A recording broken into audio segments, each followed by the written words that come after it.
Hello everyone, Shinto Bean here playing some more Warhammer combat cards, and in this video I will be talking about the newest trait to be added to the game. It is trait number 20, and it is called DEATHBLOW.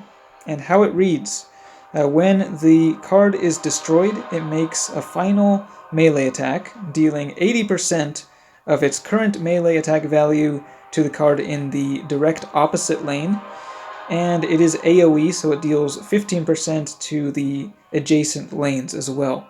So it's a very high damage ability, with the downside that it only triggers when the card is destroyed.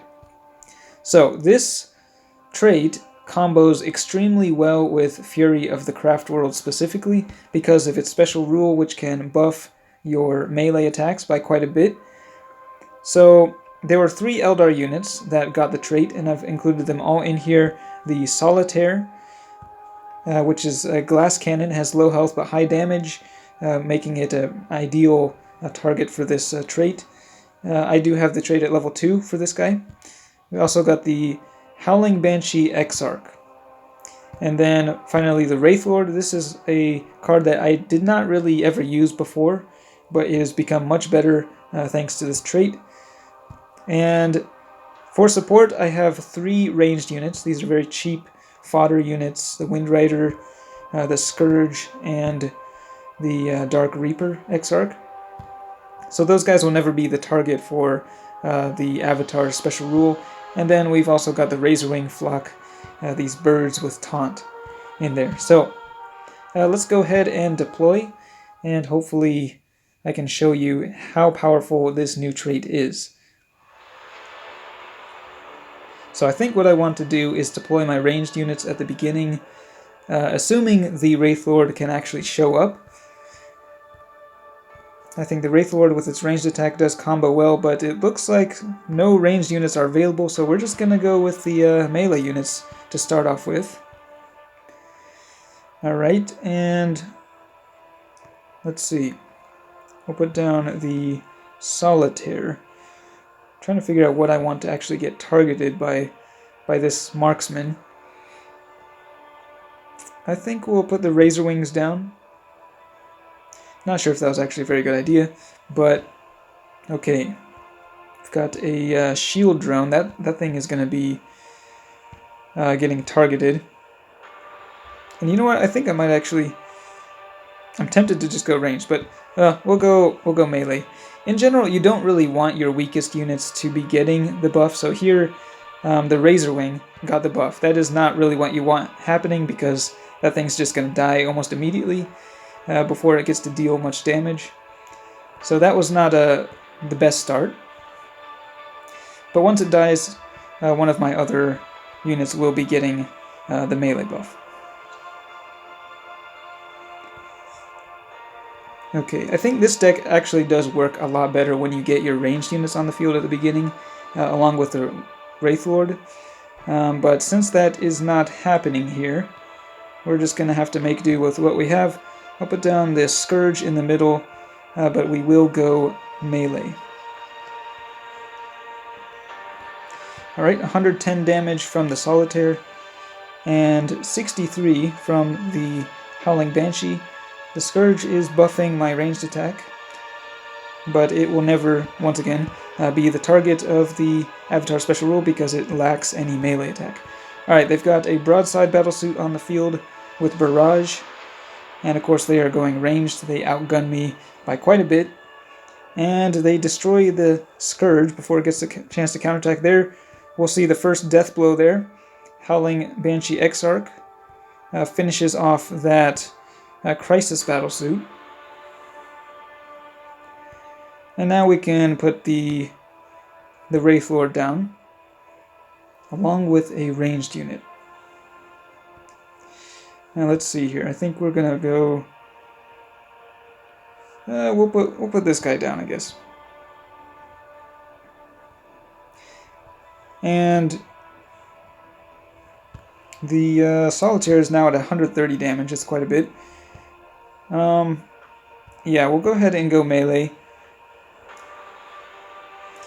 The broadside battlesuit is very low on health, and it's actually going to destroy the Solitaire, so that was not a very good use, I think, of of the Deathblow, because it's going to waste all of the damage on that very low health target. And it's still going to deal a lot of damage to the center lane as well, though. So it takes out both of those units in one hit, and you can see the Wraithlord just got quite a few stacks of melee damage. Now this thing all of a sudden at 106 melee attack, and we only have 2 bodyguards left, Wind Rider and the our Warlord, the Avatar.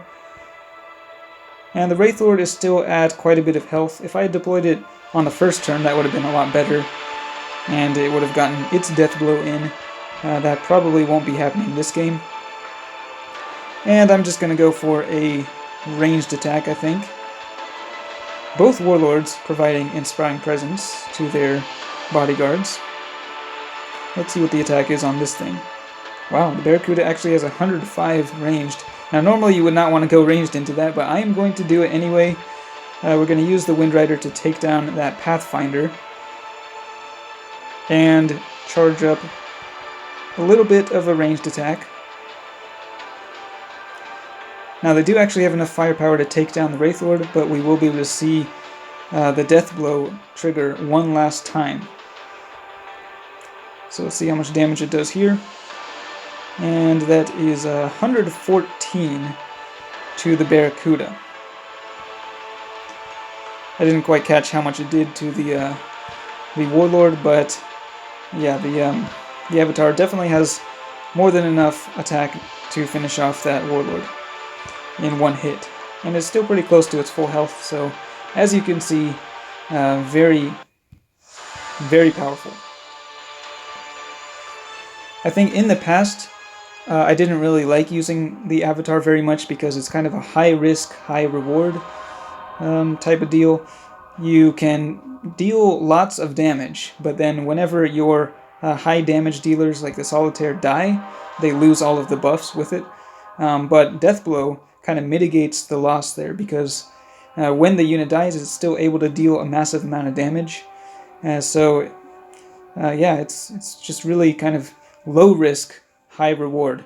And I think the Avatar is, I would say it's the new Greyfax. Like, the Avatar is as strong this season as Greyfax was last season. I might go so far as to say that. Feel free to disagree, but yeah, I haven't even come close to losing any games yet, and I'm excited to see how far I can go with this. Now, a bunch of bodyguards from other factions also did get the Deathblow ability. However, I don't think it will be quite as effective with others. It could be interesting with Skulltaker, because it does count as a melee attack, which makes it able to trigger the Locus of Decapitation. Gosar is able to buff his melee unit's attack over time, but the only Tyranids that got Deathblow were the 2 very expensive bodyguards, the Moloch and Carnifex, so I'm not really sure how well it'll work with that.